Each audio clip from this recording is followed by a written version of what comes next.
So, you're having a normal day. You're going into the CVS. You walk by a car that has a dog in it, and it's hot outside. What do?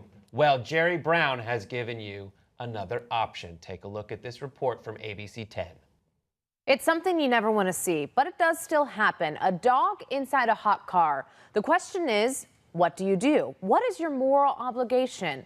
Well, thanks to a new law signed by Governor Jerry Brown, you may be able to solve that moral puzzle. The law allows you to smash a window if you see a dog trapped in a hot car. Of course, it should be considered a last resort. So, facts on dogs in cars. Saw one today, got very angry. Here's the graphic. If it's 70 degrees outside, this is from the American Veterinary Medical Association, so it sounds legit. 70 degrees outside, the inside of a car can rise 20 degrees in 10 minutes. Within a half hour, it can be over 100 degrees in the car, and cracked windows, it has been reported and studied, do not help. You can't just crack a window and be like, the dog will be fine. So now you can break windows, thanks to Jerry Brown. This is going to get abused so bad. Yeah. I don't know if I'm going to be in the minority here and going to catch a lot of heat. I think this is a really bad idea. Catch a lot of heat, by the way, was great. Yeah, you know what I'm saying? That was great. People are going to smash the hell out of each other's windows and go, oh, I thought there was a frog in there. Oh, I thought there was this. And so... I thought my ex-boyfriend had a dog in his car, so I smashed every window. Just wanted to be sure. You get up to 100 degrees in 30 minutes. And you're supposed to first wait. You're supposed to call the police. And if the police don't get there in time, whatever that means, that's a subjective call. Then you grab a jackhammer and you start wailing away at the car. But I don't know. It feels like vigilante justice in some weird way. Look, here's the reality. Like, if you think the dog is about to die because you've been there for 2.5 hours and that damn owner is not showing up, and now you're actually significantly worried, then smash this goddamn window, okay? But if you're giving them permission like this, I feel like it's just slippery slope. It's a bad idea. There's an episode of The Office where this exact thing happens, and everyone's like, what are we gonna do? And then Oscar's like, I've had enough. And he just breaks the window and smashes the taillight because he's like, for good measure. And then they realize, oh my God, now we have to take care of this dog. And they just put like cardboard over the window and walk away. Because I've been out, I think it was outside the studio here, there was a dog once, and everyone banded together, not to break the window, but to push the window down so that the dog could have air. I think Mankiewicz filled a glass of water and gave it to the dog. Yes. I get it though, but then there was another video that circulated a couple months ago of a football player who said, I'm going to take a stand for dogs who get locked in cars. So he locked himself in a car and he had a shirt on, and that's another part of The Office. He's like, Kevin's like, I'm going to get in the car, and if I start to die, I'm going to honk the horn 3 That's a great impression. The end of the cold open is just him passed out on the thing because they forget about him. But he locked himself in a car, and the thing is, it's not 2.5 hours. This kind of shows you that it can be 100 degrees, and dogs are covered in fur, and they don't sweat like we do. And I hate myself for talking like this, but I really have come around to believe it. I like this. And the truth of the matter is, it has to be the last resort. That's another part of this law. So you have to exhaust all Nobody's going to use it as a last resort, especially all you animal lovers. You guys are all mental. You see a dog in the street, you're like, oh my God, what if we're into global warming? The dog's going to get hot, bring him back and say, oh, I'm going to smash you. Right? So, okay, you can tell which side I'm on this. But you know what? Let's have fun. We haven't done a Supreme Court in a while. So I vote no on the bill. You're voting yes on the bill, Brett. I vote absolutely yes on the bill. Okay. Now, Kim, very interesting. Here's the thing. It has to be followed faithfully. You can't just smash the window. You have to call the police first. Otherwise, you should be found liable for damages. I thought of a way immediately how it could be abused. It can be abused. It has to be followed idealistically. I don't think it will be. But we got to think about the animals. What about dog owners greatly overestimate, their connection with their dog. Oh, I understand he's not hot. Oh, he's friendly. Even when your dog is empirically proving it's not friendly. I think we had that yesterday. Yesterday there was a guy. I walked into an apartment and the dog was grabbing this giant dog. It's your dog is a problem. I'm sorry. I'll sit No, down no. like Cesar Millan teaches me to do, but like, why did you bring that here in the first place? Okay, so we're obviously talking about Hassan, but let me just say that Kim, you like as you were talking, I realized part of why I'm annoyed by dog owners, and some of my best friends are dog owners, including Mankiewicz, right? Yep.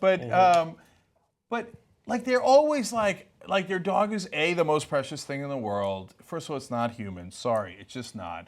I mean, there's somebody in this article who says, is the connection with Bailey is not a dog and an owner, Ed says. It's almost like he's my son or little brother. Except it's not.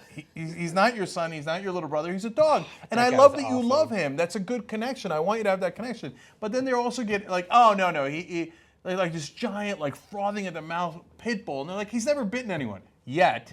That's you don't have him under if control. you watch It's this an video, unrealistic view of what's going on. I mean, realistically, you don't know when your dog's too hot or feeling okay. The dog can't tell you, and you probably don't have the right mind to decide this. you know who can tell you? The American Veterinary Medical Association, and I stand behind them. Also, yes, the law has to be followed faithfully. And if it's not followed faithfully, if it is an ex-girlfriend who's like, I thought the dog was in the car, like we have a justice system. And I think we should use that justice system properly to vet those who are just getting revenge against their ex-boyfriends versus those who neglect Fluffy.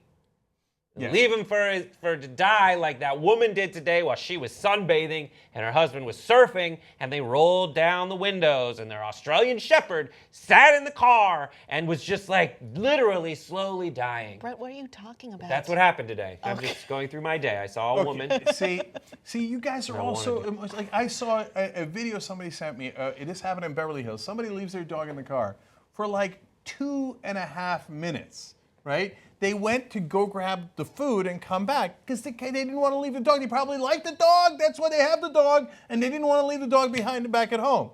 And everybody was like ready to like drop a giant anvil on top of the car and kill the dog in the meanwhile. Like, where is she? Where's the owner? We gotta arrest her. Should we hit her? Like Jesus, calm down for a second. Let her pick up her food and come back. No, there's no people are going to abuse it. But anyway, so you're saying you're voting yes on this. If it's followed faithfully, okay, it's a but yes. you have to assume it's but okay. my thing is, it's not going to be followed faithfully. Well, that's an ambivalent vote. I'm going to J.R. Jackson. Okay, Justice Jackson, yes or no on this? I think we should have a trial on your declaration of an ambivalent vote. Jake has proven that he's the dog hater, first of all, of the group. I was getting the flag. It's him, number one. And number two, he's correct. Because people, again, they're like, oh, it's my son. That's your dog.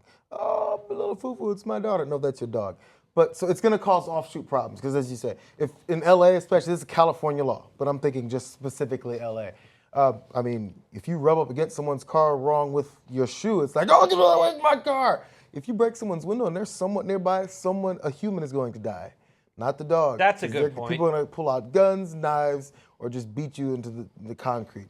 Don't mess with people's cars in LA. Don't do it. And by the way, you might also be messing with their dogs because what if the glass shatters on the dog and then he's mad at what you did at the dog? And so that's why I'm not counting Kim's vote because Ed. Because you're heartless, soulless. Look at that dog's eyes. It's gorgeous and beautiful. I want to take him home with me. Okay, so Ed, our dog lover in this story, then comes back with this little one's my life. I love this little guy. Yeah, I'll take a window out.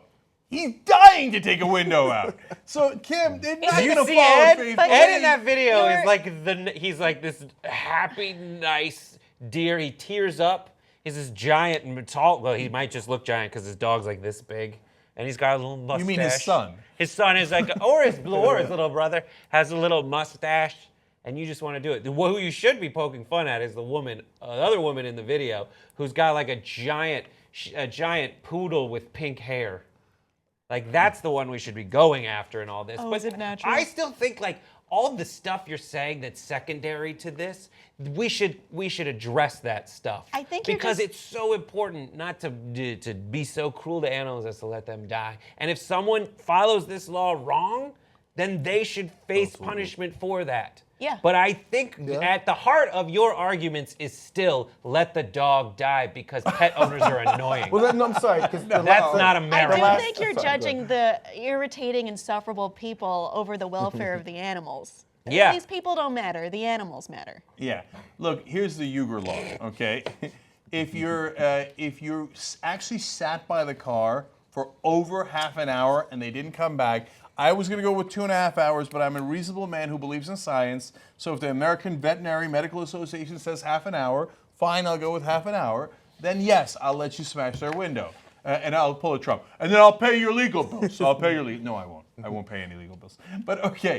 But in this law, that's the reason that I say that is because it's written in a way it's going to encourage people. So, all right, we'll look, am I not merciful? We'll call it even. We'll say Kim is voting for it, believing that people will faithfully abide by the law. And Brett's voting for it. Me and JR are voting no because we don't want actual humans dying in LA.